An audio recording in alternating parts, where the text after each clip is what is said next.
Everyone, welcome to my channel. This video is part 2 of the chapter Socialism in Europe and the Russian Revolution. Previous video में यानी कि इस chapter के part 1 में हमने देखा था कि वर्ल्ड वॉर कैसे हुआ था, उसके रीजंस क्या थे। तो फर्स्ट वर्ल्ड वॉर इसलिए हुआ था क्योंकि यूरोपियन कंट्री दो पावरफुल अलायंस में डिवाइड हो चुकी थी और कॉलोनीज इकोनॉमिक पावर के लिए कॉम्पिटिशन कर रही थी। ओके, यूरोप में मिलिट्रिज्म और नेशनलिज्म भी बढ़ रहा था। रशिया अलाइड पावर का एक पार्ट था। तो जब 1914 में वॉर शुरू हुआ ना, तो ये सेंट्रल पावर और अलाइड पावर के बीच में ग्लोबल कॉन्फ्लिक्ट बन गया, जिसने रशिया को डीपली अफेक्ट किया और इंटरनल क्राइसिस हुए। अब हम आगे का टॉपिक जो है वो प्रोसीड करते हैं। तो बैकग्राउंड कंडीशन कुछ ऐसी थी। तो आज हम the February revolution in Petrograd topic से स्टार्ट करते हैं। जो 1917 का विंटर था ना, वो एक्सट्रीमली कोल्ड था पेट्रोग्राड में, जो कि रशिया का कैपिटल है। यहाँ सीवियर फूड शॉर्टेज था, स्पेशली जो वर्कर्स एरिया है वहाँ पे वर्कर्स रहते थे। जो राइट साइड जो रिवर का बैंक था, नेवा रिवर है वहाँ पे, फैक्ट्री एरिया है वो वहाँ पे रहते थे। और रिच और गवर्नमेंट ऑफिशियल कहाँ रहते थे? लेफ्ट साइड, रिवर के बैंक के लेफ्ट साइड में रहते थे, जो कि जहाँ पे विंटर पैलेस था और डूमा वगैरह रहते थे। जो जार निकोलस टू है वो चाहता था कि डूमा पार्लियामेंट को ना टोटली डिसॉल्व कर दे वो, लेकिन पार्लियामेंट मेंबर्स ने उनके डिसीजन का अपोज किया था। फिर रिवॉल्यूशन की शुरुआत कुछ इस तरीके से होती है कि 22 फरवरी को 1917 को फैक्ट्री में ताला लगा दिया गया। 23 फरवरी में जो 50 फैक्ट्रीज के वर्कर्स थे ना, वो स्ट्राइक पे चले गए। वुमेन्स ने यहाँ पे बहुत मेजर रोल प्ले किया था, तो इसीलिए इस जो डे को बोला जाता है इंटरनेशनल वुमेन्स डे। वर्कर्स की सीधी सी डिमांड थी, बेसिक सी, कि उन्हें ब्रेड चाहिए, बेटर वेजेस चाहिए, बेटर वर्किंग आवर्स चाहिए, डेमोक्रेसी चाहिए। तो इसलिए उन्होंने प्रोटेस्ट को क्या है, स्प्रेड कर दिया। फिर गवर्नमेंट ने देखा तो वो बोले यार ये तो सब हाथ से निकल रहा है। तो गवर्नमेंट ने क्या किया, कर्फ्यू इम्पोज कर दिए। कैवलरी और पुलिस को भेजा प्रोटेस्ट को कंट्रोल करने के लिए। 5 फैब को क्या होता है कि गवर्नमेंट सस्पेंड कर देती है डूमा को। 27 फरवरी को पुलिस के हेडक्वार्टर्स में अटैक कर दिया जाता है। जब वो ऐसा करते हैं तो फिर जो लोग क्या करते हैं, हेडक्वार्टर्स में ही अटैक कर देते हैं। जो सोल्जर्स होते हैं ना, वो देखते हैं यार इनके साथ तो गलत हो रहा है, तो वो लोग फायर करने के लिए ना रिफ्यूज़ कर देते हैं प्रोटेस्टर्स के ऊपर में। और कुछ लोग तो अगेंस्ट चले जाते हैं ना गवर्नमेंट के, तो वो लोग उसका विद्रोह करते हैं और फिर उसके बाद वो लोग भी खुद वर्कर्स को ज्वाइन करने लग जाते हैं। फिर वर्कर्स और जो सोल्जर्स होते हैं ना, वो लोग पेट्रोग्राड सोवियत यानी कि काउंसिल को फॉर्म करते हैं। ये वहीं पे फॉर्म हुआ था, उसी सेम बिल्डिंग पे जहाँ पे डूमा मिले थे, और वहाँ पे उसका फॉर्मेशन हुआ था। फिर मिलिट्री लीडर्स ने एडवाइस किया था ज़ार को कि वो स्टेप डाउन कर ले। तो 2 मार्च 1917 को ज़ार निकोलस सेकंड ने एब्डिकेट कर दिया था, यानी कि अपनी पोजीशन को छोड़ दिया था। यहाँ से मोनार्की पूरी तरीके से ख़त्म हो जाती है और एक प्रोविजनल गवर्नमेंट वहाँ पे फॉर्म होती है। जब ज़ार निकोलस ने छोड़ दिया था अपनी पोजीशन को, तो उससे ये मार्क होता है कि वहाँ पे 300 ईयर्स रोमानो रूल ख़त्म हो गया था और वहाँ पे पॉलिटिकल चेंज आई थी रशिया में, जिससे बाद में फॉर्मेशन हुआ एक टेम्परेरी गवर्नमेंट जो कि डेमोक्रेटिक थी। उस गवर्नमेंट का यहाँ पे फॉर्मेशन होता है। फिर फेब्रुअरी रिवॉल्यूशन के बाद क्या होता है, अब मोनार्की तो पूरी तरीके से हट गई। जो ये प्रोविजनल गवर्नमेंट थी ना, वो इन्फ्लुएंस थी army official, industrialist, land owners, liberals और सोशलिस्ट से। ये साथ मिलकर वर्क करना चाहते थे, इलेक्टेड गवर्नमेंट फॉर्म करना चाहते थे। तो उन्होंने रिस्ट्रिक्शन भी रिमूव किया था, public meetings, association, Soviet worker council जो कि बना था क्रॉस रशिया। और वहाँ पे ये सब तो हो रहा था, लेकिन वहाँ पे कोई यूनिफॉर्म इलेक्शन सिस्टम अभी तक बना नहीं था। व्लादिमीर लेनिन होते हैं ना, वो एग्जाइल से वापस आते हैं। वो फुल्ली अगेंस्ट थे जो रशिया ने पार्टिसिपेट किया था वर्ल्ड वॉर 1 में।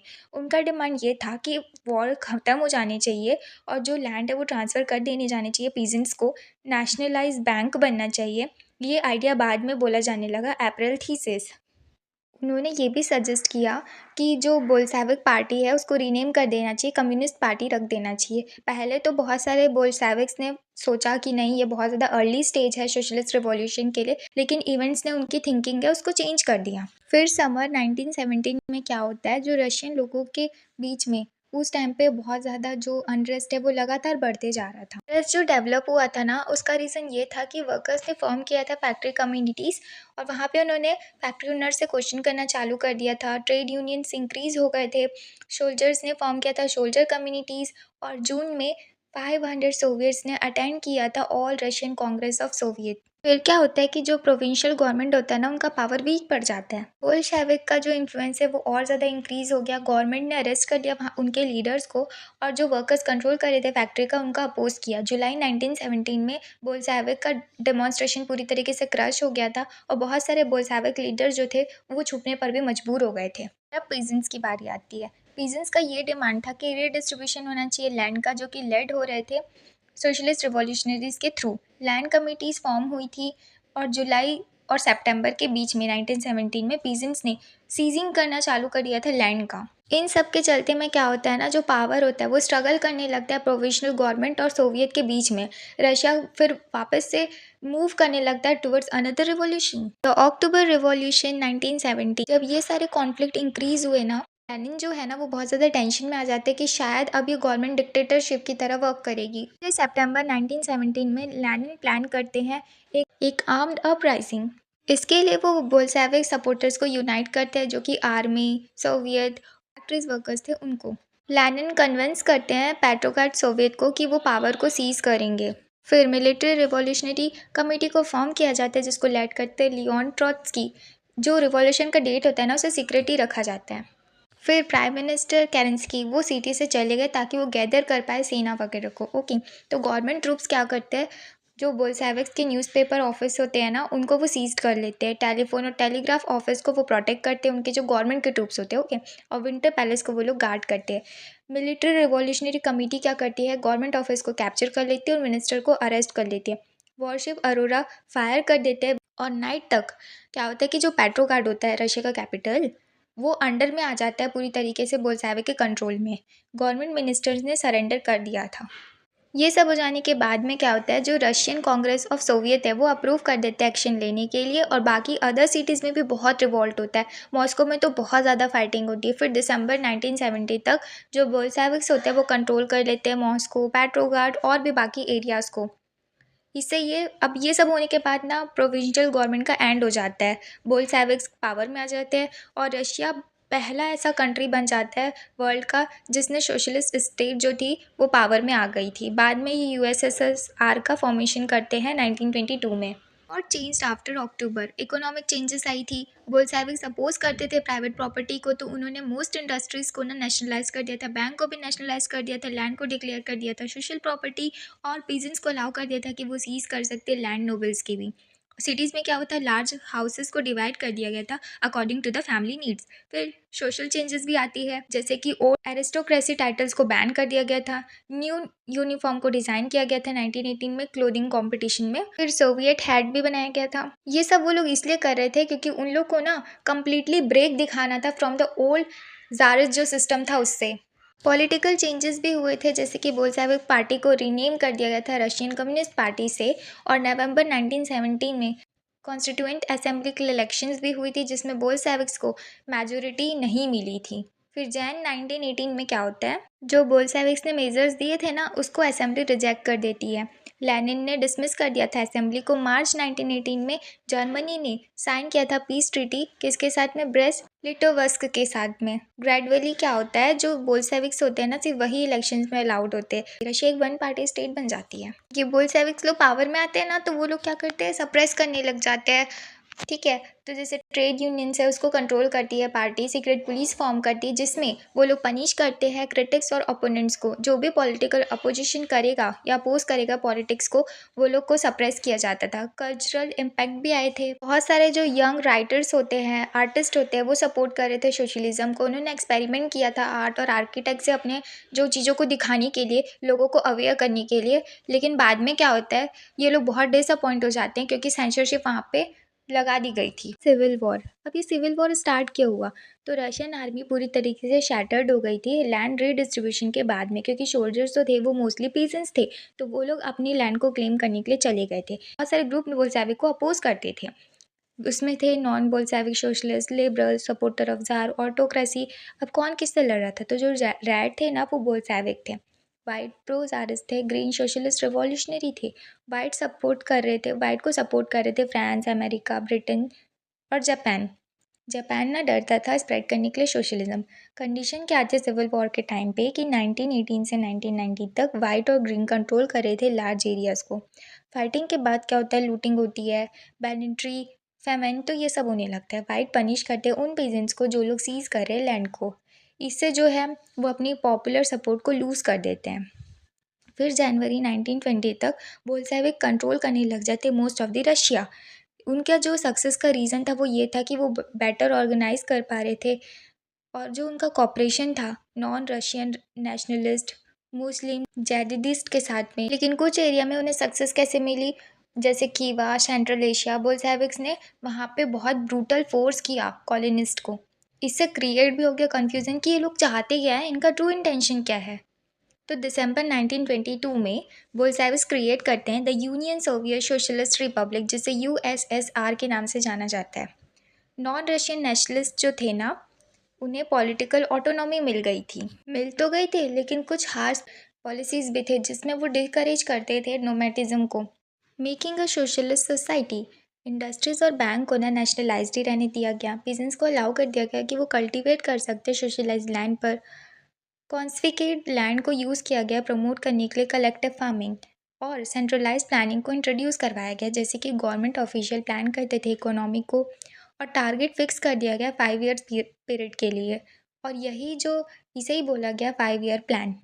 तो फर्स्ट 2 प्लान्स ये थे 1927 से 1932 और 1933 से 1938 तक, कि गवर्नमेंट ने फिक्स कर दिया था प्राइस को बूस्ट करने के लिए इंडस्ट्रियल ग्रोथ। और इससे क्या होता है, रैपिड इंडस्ट्रियल डेवलपमेंट भी होता है, जैसे ऑयल कोल और स्टील के प्रोडक्शन इंक्रीज हो जाते हैं 100% तक 1929 से 1933 तक।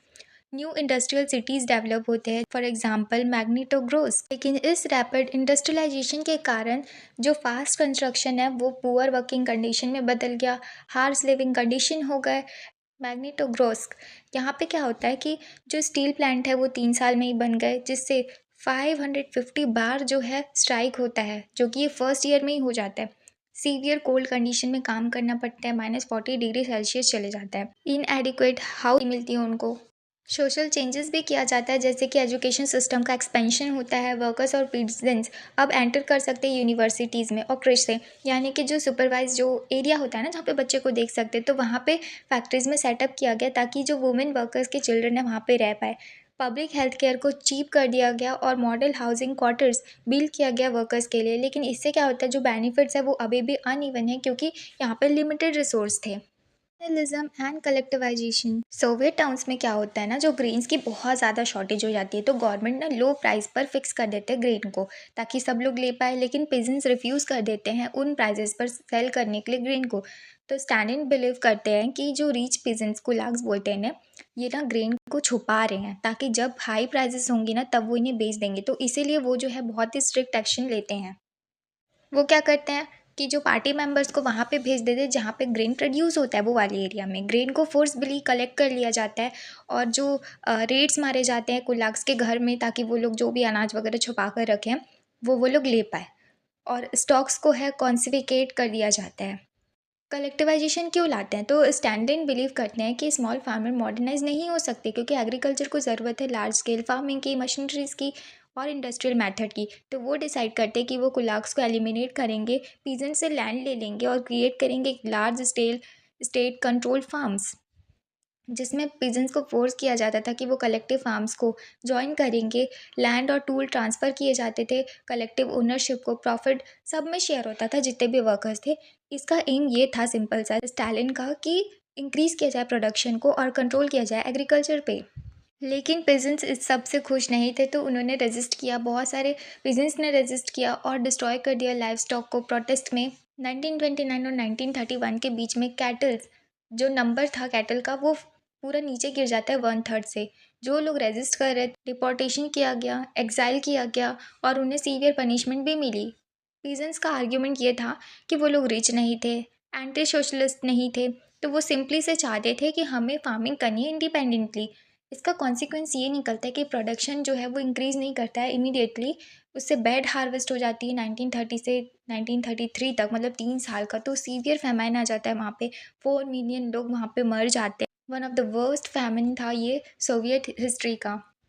पार्टीज के मेंबर ने क्रिटिसाइज़ किया कि इंडस्ट्रियल प्रोडक्शन में कंफ्यूजन क्रिएट हो रहा है, हार्श इफेक्ट हुआ कलेक्टिवाइजेशन का। स्टैलिन के क्रिटिक्स को अक्यूज़ किया गया कि वो लोग कंस्पिरेसी क्रिएट कर रहे हैं अगेंस्ट सोशलिज्म और वो एंटी पार्टी एक्टिविटीज़ में इन्वॉल्व है। अब ये जो एक्यूजेशन थे वो नेशन वाइड में पूरे के पूरे तरीके से चालू हो गए। 1939 में तो 2 मिलियन लोग जो है ना वो प्रिजन में चले गए या फिर लेबर कैंप्स में।